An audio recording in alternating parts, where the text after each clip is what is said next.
Hey guys, welcome to Tone Bros. My name's Casey. And I'm Colin. We're going to get started with our current topic of the day, which has to do with Rev amps. Yep. They have a new D20 and Mark II. Mark II. It's got reverb. It's got reverb. It's got switches instead of push, pull. No, not pull. No, push, pull thing. It's buttons. The thing. It's not buttons anymore. It's a switch. Yeah, I like it. It's nice. Yeah. It's updated. Yep. It's new. It's got a bright switch, and I think it's got more clean headroom. Yeah, too. bigger transformer. Yeah, that's cool. It is cool. I like it. Only $13.49. Yeah, so a little higher price. Yeah, but it's got Tolex, and it's not the lunchbox thing. It's not the metal box. Now they're only making it in Tolex and like a normal head shell, basically, is what it is. Yeah, I think it's awesome. I've been really interested in this amp for a lot of reasons. I know. Sounds great. Yep. The user interface is amazing because it's got that 2 notes torpedo stuff in there, so you don't even have to run a cab. You can just run it direct if you want to, or you can run it with a cab and still go direct. Yep. With all those IRs in there. I'm not an IR user, don't love going direct, but for certain times it would be nice to be using an amp that, like, oh crap, you could use that option. Right. Love that. To me, this, and actually this is kind of going into our next topic a little bit. Yeah. This and like the Friedman Runt and all that, they all kind of are living in the same vein right now. Similar. Yeah. So it is a cool idea. I love it. All the guys at Rev seem really cool. All their products sound great. I've never gotten my hands on them. It seems weird that they're in Canada and we haven't touched them or really seen them in person. Yeah. But I'm really interested in it. If I saw one at a shop, one of the first things I would think is, I got to play that amp. Well, and they say it's a lot like a Princeton Reverb. So. I would probably like it then. Yeah. You even more than me. I'm interested. Okay. So, anyway, let's go ahead and move into the second topic because I think it's going to streamline into each other, and I can't talk a whole lot more about the Rev D20 Mark II without going ahead and bringing up this other stuff. Really what we want to talk about is this whole Rev thing. It's hitting a market that's really interesting to us. I think so. So we've got this D20. You've got that new Bad Cat Ocelot. Right. Which was called something else originally, right? Yeah, we did a video about it. I don't remember. I don't remember either. When it came out in name, it was called something else. Right. Yeah, you mentioned the Friedman stuff. Also, one of the things I think about is that Synergy head with the modules that go in. Yeah. It's got a load in there, and it's also got the DI with the IRs that you can choose. And I think of Supro's new amp, the Airwave. Yeah, the Airwave. It's because it can go DI out. That Joey Landreth Rev stuff. It's like that also. Well, the Fender Tone Master stuff. There's a lot. Not tubes, but I mean, it's pretty similar. There's a lot of amps that are coming out with these types of setups, and I'm not going to lie. I'm really interested in all of them because all my amps right now are kind of like classic style amps that don't give me IR out options. They don't have like a built-in load. Don't really even have effects loops in most of my amps. Right. So, not that I really want to use a ton of that stuff all the time, but I do kind of want to have that stuff as an option. Right. Well, and my thing is, it would be an amazing gigging amp when you don't know what you're getting yourself into. Yeah. It's different if you played the same venue or the same types of venues multiple times and you're going again. You know what to bring. You know what works. Yep. But yeah, when you're walking into a spot, like you said, you don't know what you're getting into. I've got a gig like that later today, and you've got a gig like that later today. Yeah, we actually are playing kind of this, it's yeah, it's like a little event going on. Showcase type thing, and he's playing with his band and I'm playing with mine. So. But we're kind of going in, and I think it's going to be a little bit of a throw and go, and we don't really know what we're getting into. Right. One of these amps would have been great for that. It would have been. Yeah, but we don't have it. It'd be not, that Ocelot would be perfect for me right now. That would be, I think that Synergy would be amazing for me. If I wanted to bring like a Z-Rex style thing, I pop that in there. If I want to bring a Marshall thing or a Fender. It gives you 3 channels because you got a clean built on it.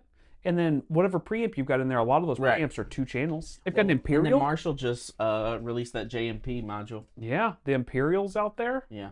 I don't know. So many cool options. Not just talking about the Synergy one, but amps of this style, I think for the gigging musician, might be the future. I think... modelers, I think move over. I mean, this gives you the feel. Yep. The only thing that kind of runs into this market just a little bit, and like, to me, this tube amp idea has a better... You can plug a cab into it. You can use it live. Yep. You can use it and you're going to be heard. Don't have to go direct if you don't want to. The only thing that's kind of in this market are the preamp pedals, like the Tone Keen Imperial. No, pedal. they're not. I mean, it doesn't go straight to a speaker. You would have to have a power amp, and that's the problem. Right, but also think about what is it, Victory? Mm-hmm. They make those preamp pedals that can be heads. Yeah, that's true. You know what I mean? That's true. But it's also like $1,100, and at that point, you could look at these other options. You could buy a Victory head for that price. Well, yeah, but like it can't potentially go direct. Yeah, I'm with you. I'm with you. I don't know. There's a lot of stuff on the market right now, but to me, these tube amps with the direct option, with the 2 notes and all that, I think they are bringing something new to the forefront that I think is going to slowly start taking over. I think that it's coming back around again. I think these classic amps and tube amps and amps on stage, recently I've seen, it seems like it's coming back around again. People are realizing the advantages of having it. Well, the feel you can't replace. And the interaction. And I'm thinking this is a good middle ground for people who want to go direct, but want the feel and the sound of their tube amp. The cool thing is, the ones with all these have masters. Oh, yeah. So the cool thing is, you can send your DI line out to front of house. And then you can set this up, even on side stage, pointing at you, or whatever, tilted up or anything, and have the master just loud enough where you're comfortable, but you're not throwing off the front of house or hidden mics or anything like that. Right. You could do that just where you're comfortable and not worry about the front of house, knowing that the front of house has got a good DI with an IR that you selected. Yeah. And all they've got to do is just roll your volume up. I got a question for you. You like that sound effect? Sure, sounds great.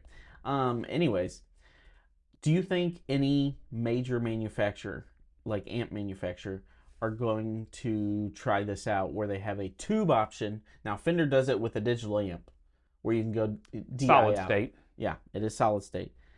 Do you think they'll go get a tube amp and try to figure this out? Or do you think Marshall might do that since Freeman's kind of taken that market? Like maybe Vox?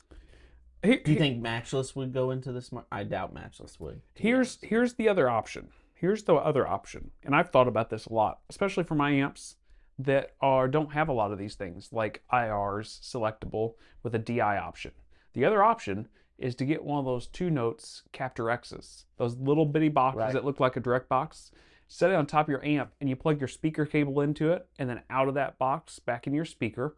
And then there's also a DI that you can select. You can load your IR that you like in there and turn it on and plug it into the main house. Right. I've thought about that with my amps whenever they don't have that as an option. Well, you know, like for your deluxe, Tone King makes an Iron Man 2 attenuator, and it's got a DI out. Yep. And it takes a dummy load. Well, then we're starting to move then into like the 2 notes reload 2 that they come out with. It comes out a stereo power amp. It's got stereo effects loops. It's got a DI out with IRs. So I guess where I'm getting with this, where are you leaning? Are you leaning towards the tube amp that has a DI option like the Rev?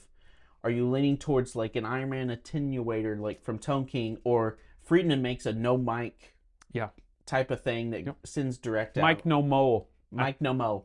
Mic no mo. I like that. Yeah, so like, where are you leaning? Maybe the pedal that has a DI option? I don't know. Where I'm at now is I think I'm leaning towards the amp with the IRs built in it and the DI and everything made in it. I think just having a head. I think like having the Rev with just built in a head, and I'll bring a 112 cab or something, and I think that's where I lean. But then it sounds awful, but we're the tone pros. We can't help it. Yeah. And then I also want an attenuator with a possible DI out. Oh gosh. I do. You got problems, dude. Yeah. The reason is because you could use that just as an attenuator.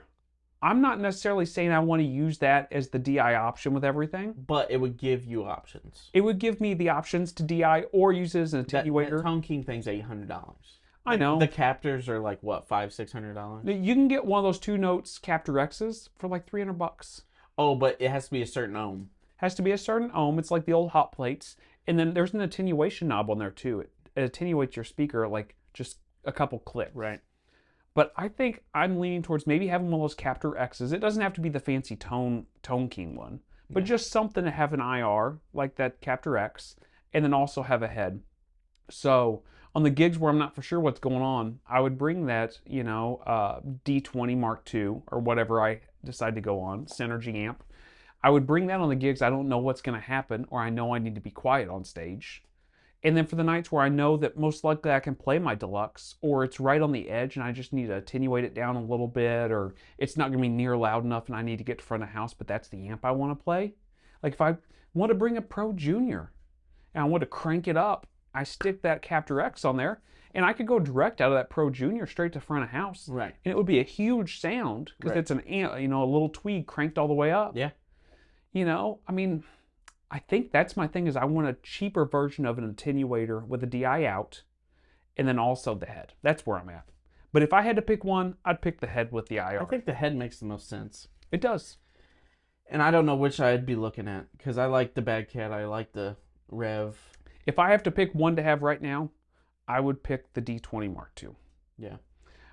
The close second would be that Synergy modules. Ah, okay. That would be the close second for me. Yeah. And I think on different days I flip-flop. I think different days I flip-flop. Well, it also depends, like, are you wanting a lot just from the amp? Because the Synergy could pretty much serve as your pedal base. It does everything. Yeah, you got 3 channels built in that thing. The D20 is more like what you're used to. It's a pedal platform kind of amp. Not to say that that's all it is, but it is a great sounding pedal platform. Kind of set up for that. Right. Okay. We could talk about this for a long time. It's cool. I'm curious what you all are using out there, especially for more direct-to-house type of sounds. So just let us know what you're using. If it's a Helix, let us know. Okay? Maybe we're in the need-to-know category right now. That's right. Okay, let's go ahead and move in our main topic. Unrelated main topic. Unrelated, for sure. Yeah. So we've been talking about Boss pedals as of lately. And we've kind of went back to some Boss pedals. A little bit. I've kind of they're not cool. Yeah, or they're cool. They're not cool. I'm coming back around to they're kind of cool again. They're kind of cool. Let's make Boss great again. Yeah. Let's not do that. Anyway, let's talk about Boss pedals though. And let's specifically talk about Boss delay pedals. Okay. So there's some Boss delay pedals, the compact editions that we've got. And I think it's probably the ones that I would take a look at most. The bare bones ones. Yeah, it's the compact Boss pedals I think make the most sense. So let's pull them out here and we'll talk about them and talk about why we would choose certain ones and which ones you would choose and why I wouldn't choose that one. That's fine. The ones I would choose, the ones that you wouldn't choose that I like. Sounds great. Sounds like we're getting all confused here. I'm confused. All right, let's do it, guys. All right, guys, we're back here with you. So we've got our pedals here. Let's talk about why we chose these pedals and why we didn't choose the other Boss pedals. Mostly because we had these. Well, no, we didn't. I bought 2 of these. Well, that's true. You did. No, I bought 3. I bought all 3 of these. 3. Yeah. I bought all 3 of these. So there's the Terra Echo that's out there. It's the Boss pedal nobody talks about. Too much. It's got too much. No, it's got 4 knobs. It's simple. You're thinking of a different pedal. Okay.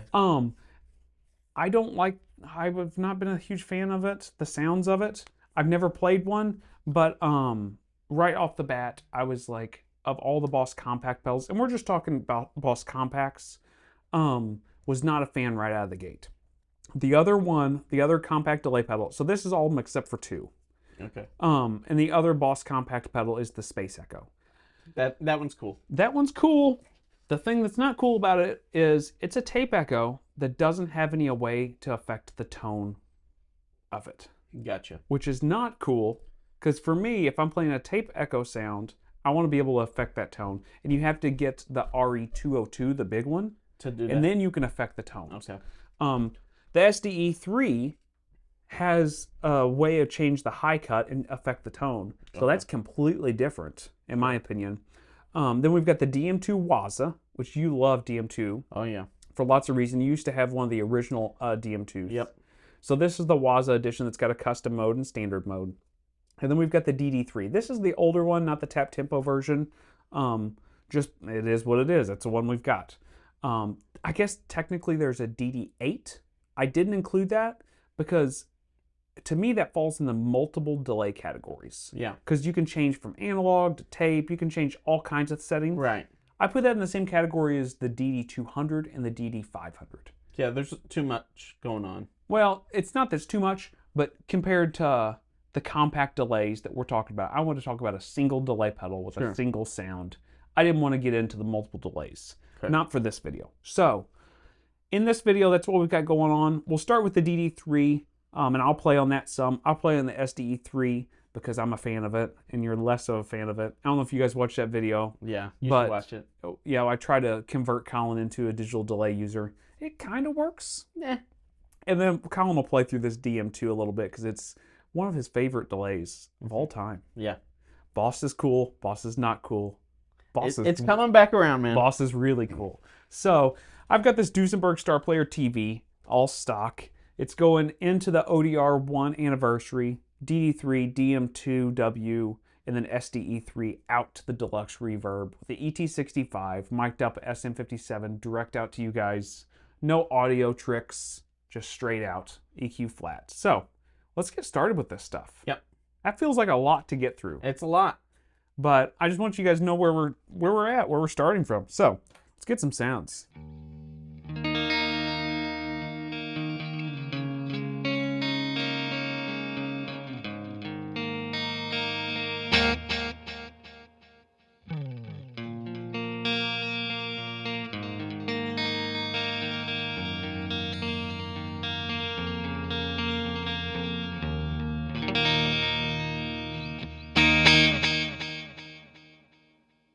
That is what Colin can't stand. The high fidelity. It just goes right to my ear, man.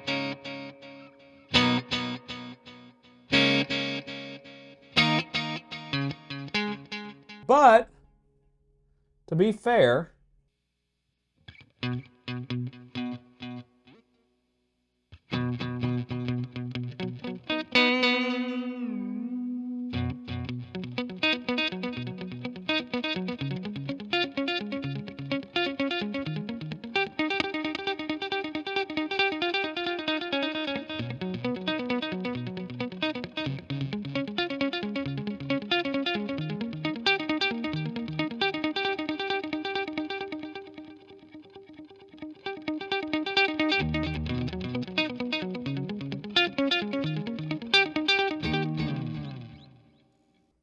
there's a spot for it.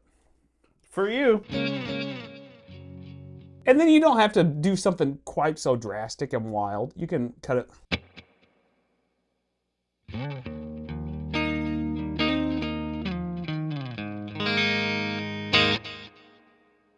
It's got a great sound, and if you're looking for high fidelity, high return on what you're putting into the pedal, the DD3 is the way to go. To me, this should be your first delay pedal.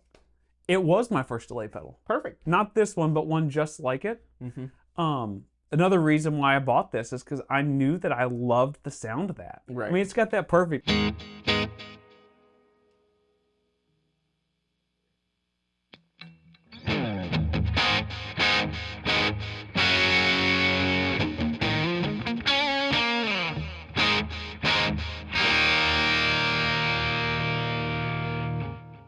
To me, that is like first delay pedal heaven. And it's got a little knob where you've got hold function. You could hit it and just hold all day.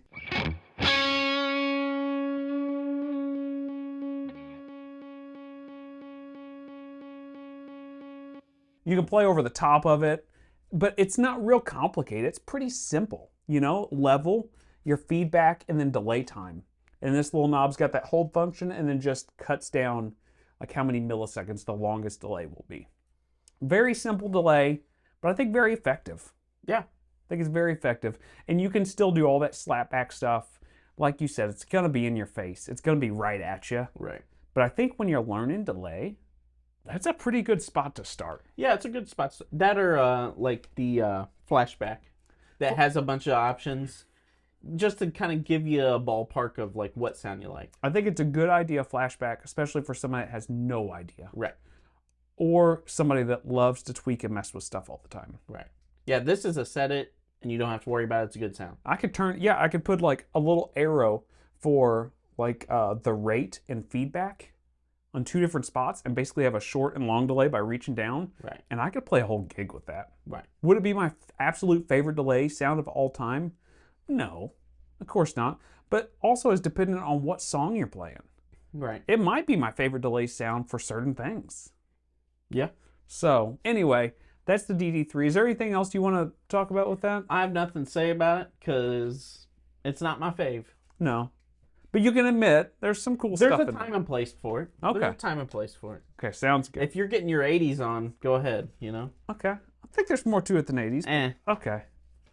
All right, let's go ahead and move to this SDE3 then. Okay. And we'll come back to the DM2 for you. Okay. So. All right, we got to get this lined out where we're at. Okay, I think we're there. So, this SDE3 is based on the SDE 3000. It's got a ton of users in here, and basically what they've done is they've set it in here where it's dual, where it's kind of got two SDE 3000s in it. Because an SDE 3000 was mono. But a lot of those 80s players and into the 90s would have two of them in their rack. Right. So they could run them stereo. Right. This one here's got both of them with a little offset knob. You can have it as a standard delay like we've got set up now. Or you can change the offset to where you get a, you know, two delays offset from each other. You can hear them. I need to bring up the feedback, I guess, to hear that a little better. Which is really cool sound too. So, yeah, with this, you can affect the high cut, which is huge because that's what you struggle with the DD3, right? So we will play with that high cut a little bit in here. You can play with some of these knobs here because I'm still getting used to this pedal. Okay. Fairly new to us at this point. So, and let me know what you think of that. So, yeah, SDE3.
What's your thoughts on that?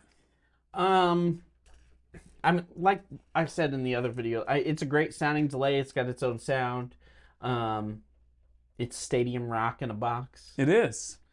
You know, but it's not necessarily my repertoire, but it sounds great. Yeah, I think it sounds really good. It's a really cool option for people that are into that like stereo sounding delay because you can have it running into each other in series or parallel where they don't touch each other.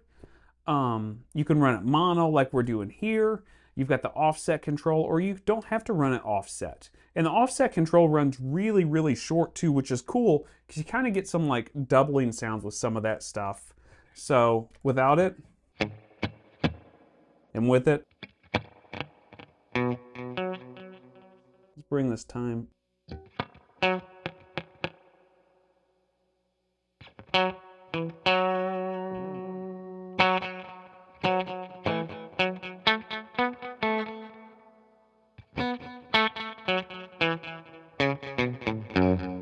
So you can hear some of that, like when the delays come in, they're just barely off from each other. They might only be off a few milliseconds, you know, whenever you're starting on this, and then you crank it up. Once you get to noon, you're at 100 milliseconds, which is really cool. I think it's a great option for people that are into that type of sound and that want a dual delay, but want it in a simple format. Sure. Honestly, you could turn the depth off, the rate off, and turn the high cut to noon and forget those controls and only worry about the level feedback and time. And probably have a great delay sound just alone by itself and make it simpler like a DD3 then. Sure. I think if you're wanting a simple digital sounding delay, there's no way you could pass up a DD3. And I think if you're wanting a little more complex or wanting a dual sound delay, obviously the SDE3 is the choice. Yeah. It's a really cool sound. And then a complete departure from that is the DM2W. DM2 Waza. So let's get you a guitar real quick and let's get you playing this thing. Okay. Okay, guys, we're back here with you. So Colin has set this DM2 Waza up like his old DM2 he used to have. I think. He thinks. The reason why I think is the time. I think that's what that is over there, right? I can't see it. It's rate. Yeah, repeat rate. So it was kind of backwards on the old one. Yeah. So I don't know if that's fixed on this Waza. No, I have not played this version. I think it's backwards also. Is it backwards? Yeah. We'll find out. So I think it's how it's supposed to be, but we'll find out. We'll find out. And this was one of your favorites. Oh yeah, it was on my board for a long time. See if this Waza falls through with that also. So.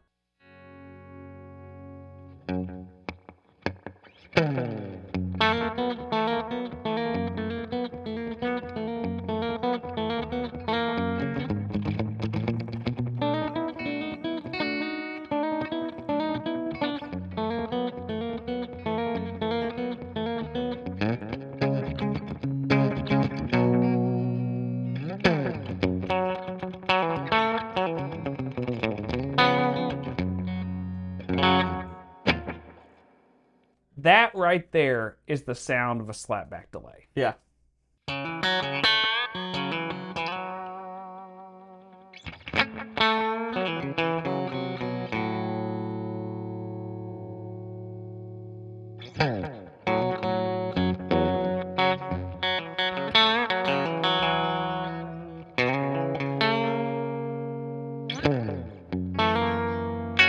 So one of the things about the DM2 originally is the length of delay. It didn't have a long delay. Like if we crank this thing all the way up, which is, let's see. I think it's the opposite way, Yeah, actually. you're right.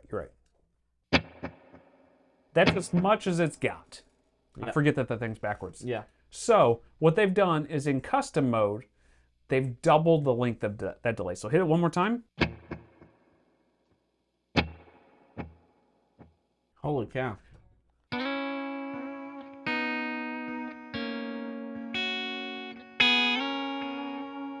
So let's turn that down a little bit and find a middle ground.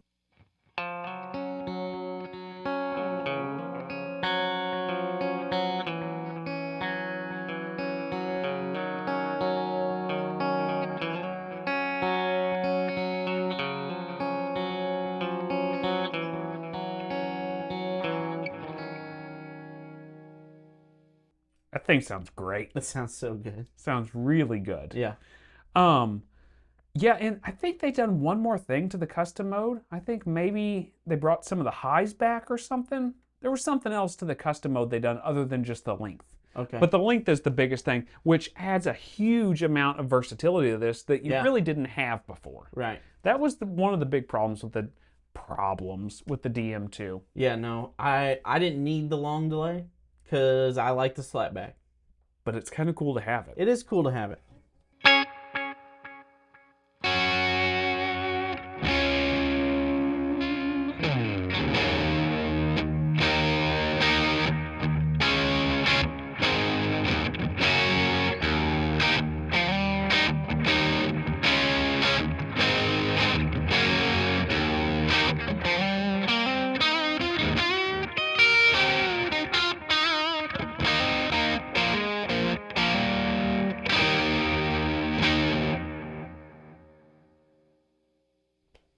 Killer sounding delay. Killer sounding delay. Yeah. So, yeah, I think if you're a guy that is wanting to get into his first pedal ever and wants something very simple, whenever you're looking at the Boss Compact series, it's hard to go wrong with the DD3. I think it is the quintessential first delay pedal. It was for me, and I think for a lot of players, it's a great way to get into delay. If you're a player that's gotten into delay a little bit, or maybe has a DD3 and it's like, man, things always right in my face all the time. Or you're a player that's like, I kind of am into rockabilly, country, very classic rock stuff that's got slapback, and I want a delay pedal specifically for that. There's no passing up a DM2. Right. And I think if you're on the other end of the spectrum, like Eric Johnson, a lot of big like flying solos, you're into like Journey, or you're into like an 80s style, like Eddie Van Halen's famous for using SD3000s, the Edge with multiple delay sounds and like a little bit different like offset with your delays. And also don't want it in your face like maybe having two DD3s is. The SDE3 is amazing for that. Yeah. You know, I think those three are probably the ones I would look at most if I'm looking in the Boss Compact line. And I think today, it's hard to look past that. Yeah. So many delay pedals out there and so much noise out there about different brands. But man, Boss just does it right. Well, and it's rugged. You don't have to worry about it. You can throw it anywhere and it's fine. It'll stand the test of time. So. It'll work in 40 years. Yeah. The LED will go out, but everything else will work. Yeah, you might lose an LED or something, or maybe you'll accidentally kick a knob off. But if you just get like a quarter or something and put it in there and turn it, it'll probably still work. It'll work. It's amazing. So, yeah, I'm sure you're taking the DM2, right? Oh, 100%. Yeah. Yeah, I'm taking the SDE3. And for sentimental reasons, I love the idea of the DD3 laying around. No thanks. Yeah, I get it. Let us know what you guys think down below. Were we missing out not having the RE2 on here or the Terra Echo? I don't think so. Maybe the space. The RE2 or whatever it is. Maybe. My problem is, I think we're going to run into the same thing with the DD3. It's going to be in the face. That's why we ended up not adding it, is because, yeah, I mean, you don't like the DD3 because it's in your face. Right. You love the DM2 because it kind of gets out of the way. It definitely gets out of the way. And the SDE3, you kind of like the idea of because it does duck some of those highs. It gets out of the way a little bit. Right. The RE2 is kind of set. Yeah. That is the downfall of that pedal, in my opinion. But maybe we're missing out. Let us know down below. We'll see you guys next week. See you guys.